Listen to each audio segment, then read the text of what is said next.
Jazeera's Jamila Abu Zanuna, who's in Gaza. So, Jamila, just paint the picture for us. We have this order for people to evacuate. What's going on?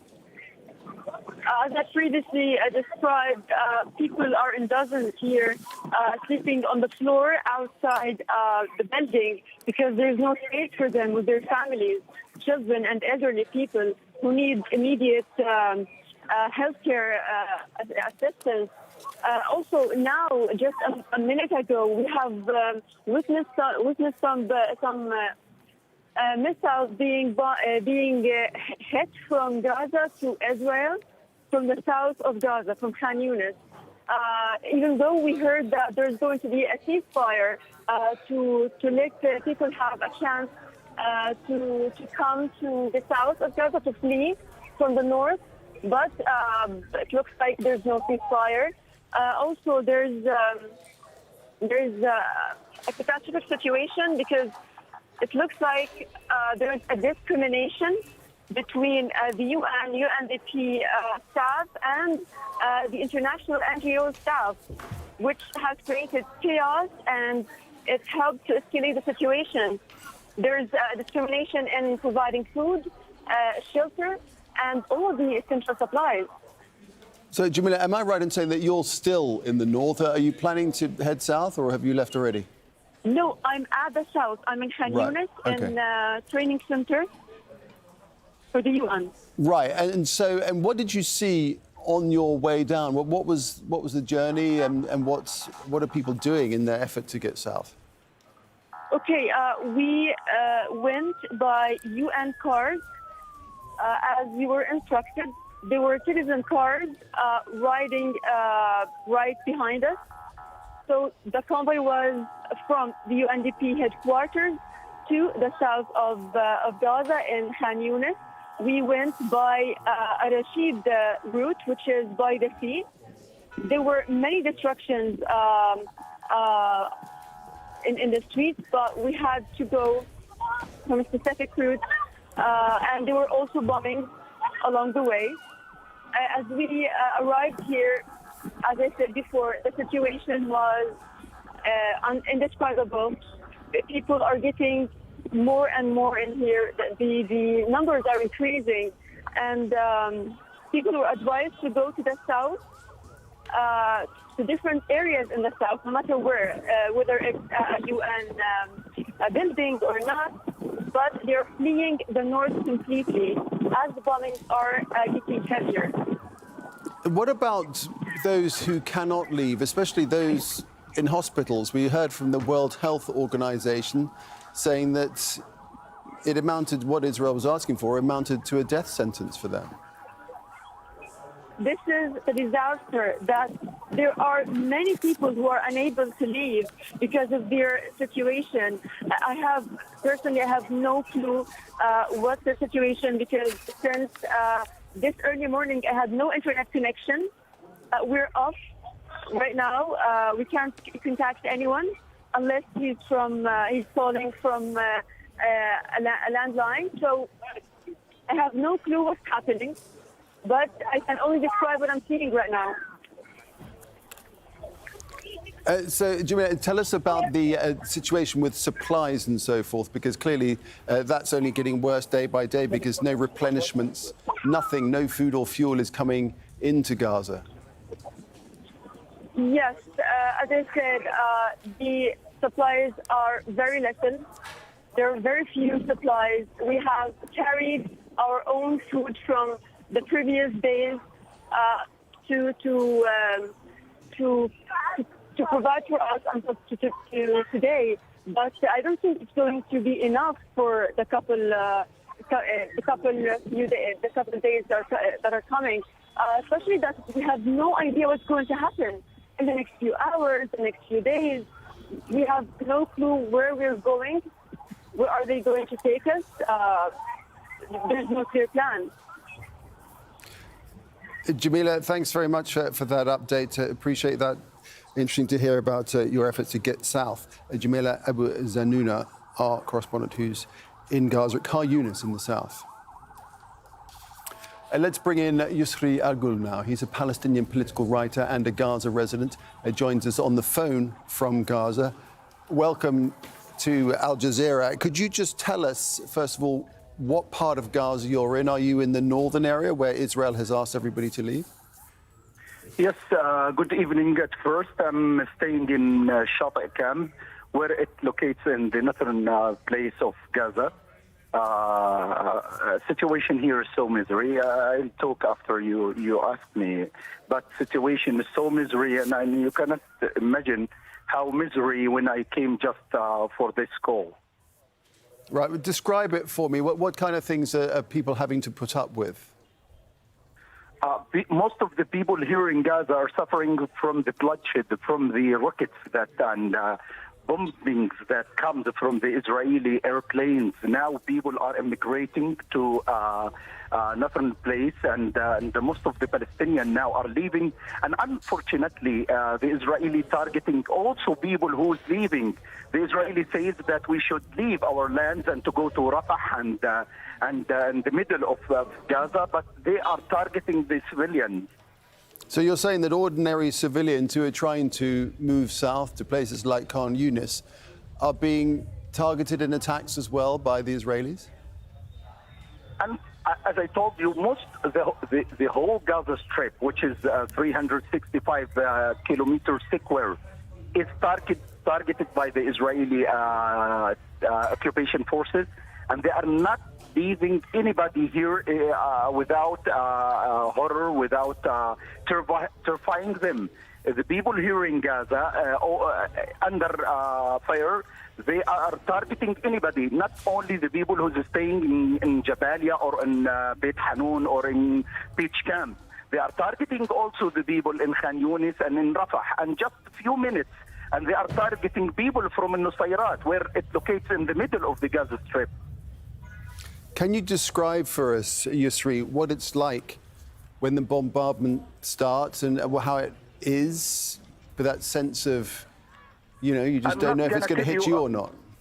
Yes, I'm not going to tell you about me. I'm going to tell you about my children, my daughter, which is always frightened. She is always telling me, I can't say. She feels that she's going to die because the bombs, which is targeting the buildings, the civilian buildings, or the houses. It's something which is incredible, as they say, incredible. People doesn't imagine, even in the horrific situation, to be targeted like this situation. We are under genocide. Israeli occupation forces are targeting every single or tiny thing. They are targeting the animals, targeting the sewage system, the water.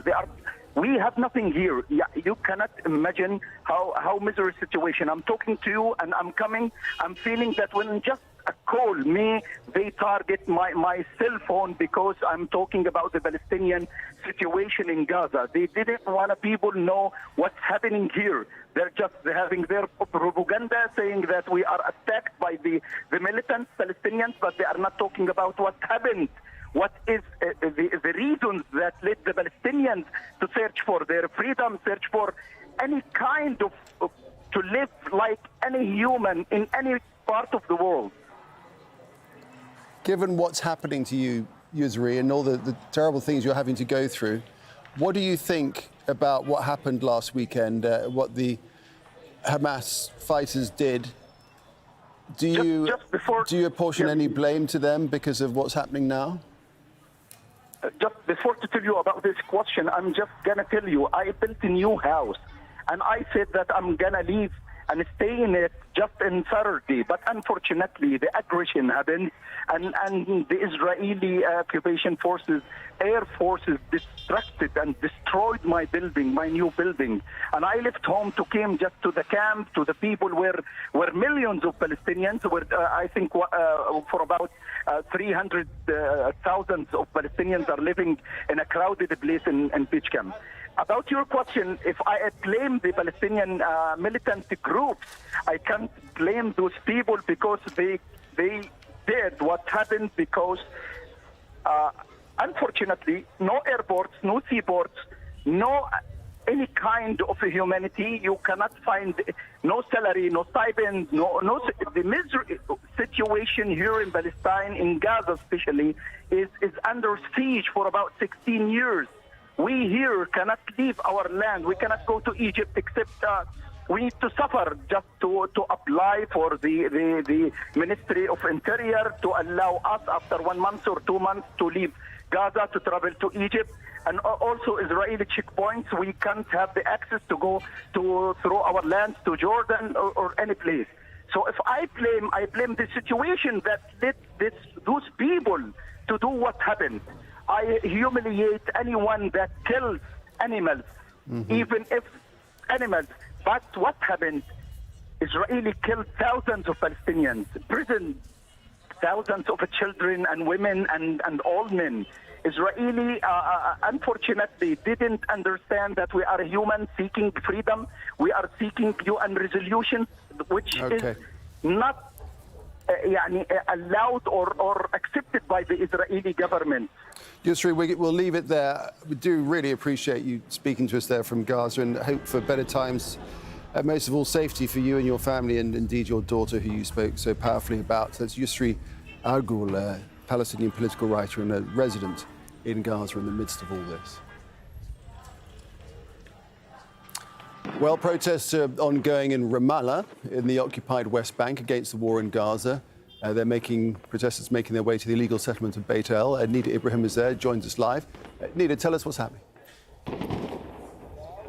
Well, the protest has made its way here to the illegal Israeli settlement of Beit El, where Israeli forces are trying to suppress it using live fire as well as tear gas. Just a few seconds ago, I'm not sure if you were able to hear, but some fireworks were thrown towards the Israeli army side as kind of a way for Palestinian protesters to camouflage and distract the Israeli soldiers that are in front of the protesters. Now, all in all, in the Palestinian territory, in the occupied West Bank, since this morning, we're talking about 4 Palestinians who have been killed as a result of the protests that are taking place in different areas here in the West Bank. According to the latest figures by the medical teams and the Red Crescent, they talk about 124 injuries. Some of those are hit with live ammunition. So this is the scene here in the occupied West Bank. Just since Thursday morning, we're talking about 11 Palestinians who have been killed by Israeli forces fire and by Israeli settlers fire. Remember, we talked about settlers having arms, and you're talking about a population that is largely only armed with rocks. If so. So we already have seen the Israeli settlers taking more weapons as politicians are lobbying to get Israeli settlers more arms. So there is a fear here that Palestinians are being left alone dealing with not only the Israeli soldiers and the Israeli forces that are armed to their teeth with snipers and all of the most equipped developments and equipped vehicles, but also you're talking about settlers. And when we talk about settlements, they're so very close to Palestinian communities that even if someone is at their house, they could be a target of those settlers because they've been expanding in the past few years and decades and inching closer and closer towards Palestinian communities.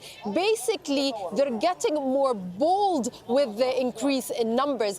Remember, when we talk about the Israeli settlements, there was a time when they were a minority here in the West Bank. They used to be scared from the Palestinian presence here. But now, with the growth of those settlements, the audacity of them is increasing. We're talking about, on average, 3 attacks by Israeli settlers against Palestinians per day. So when we talk about settlers, we're not just talking about the lands they take, but also the violence they cause. And we've seen that violence push populations away. We're talking about more than 500 people who have already fled their homes and their Bedouin communities in the occupied West Bank and the Jordan Valley as a result of the violence of those settlers. Right, and as and when, and I suppose we should say if, the Israeli offensive proceeds into Gaza, tensions we're seeing all around the region, they're only going to increase. Indeed, and Palestinians here have already had an intense 2 years at least. We've been seeing the Israeli forces raid Palestinian towns almost on a daily basis, killing Palestinians. We've already been reporting that to this year has been the deadliest 2023 in 2 decades nearly here in the occupied West Bank as a result of the continuous raids by the Israeli forces. Now, we've seen Palestinian groups in Nablus and in Jenin gather themselves in groups and carry arms and commit attacks and conduct attacks against Israeli targets, whether it's Israeli military checkpoints or Israeli settlements. But in large, you're talking about a population that is not armed, that doesn't have access to weapons. And let me remind you that they are under the rule of the Palestinian Authority. This is an authority that has been saying it is not supportive of any armed struggle. And we've just listened in to the Palestinian president's statement after his meeting with the U.S. Secretary of State Antony Blinken, saying that he's, denouncing really violence against civilians from both sides. We can say that he did not condemn Hamas directly, but definitely the statement has something of sorts of basically talking about the nonviolent resistance. So here people feel that they've been left alone dealing with armed settlers, armed soldiers, while their authority is incapable of protecting them while calling for peaceful protests. As you can see, even those peaceful protests that have been happening here near the illegal Israeli settlement of Bet El are being faced with tear gas, with live ammunition. Already, we talk about 4 Palestinians who have lost their lives just this morning after those confrontations, raising the total of Palestinians who have been killed since the beginning of this escalation to 40. All right, Nida, we'll leave it there. Thanks very much indeed for that. Nida Ibrahim reporting on the ongoing situation there in Beit El.